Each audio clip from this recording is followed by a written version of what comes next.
ګرمي خو ډېره ده او مونږ ټول که خیال وکړئ اوف تف کوو چې ګرمي ده او که د قیامت ګرمي مولی ده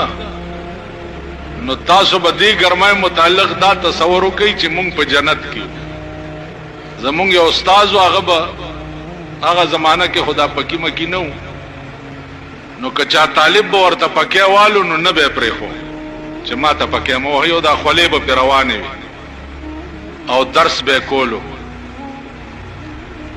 نو مونږ ورته جی تاسو خولې در نه بیږي هغه بچیا زما شپه ورځ تصور چې د قیامت ګرمۍ دی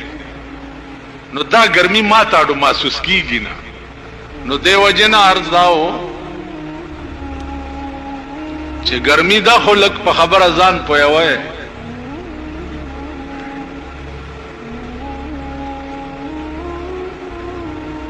سوال دا دی چې په مقربینو باندې الله امتحان کولو ولې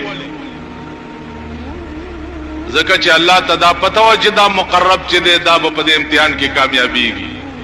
نو بیا یې په امتحان ولې کول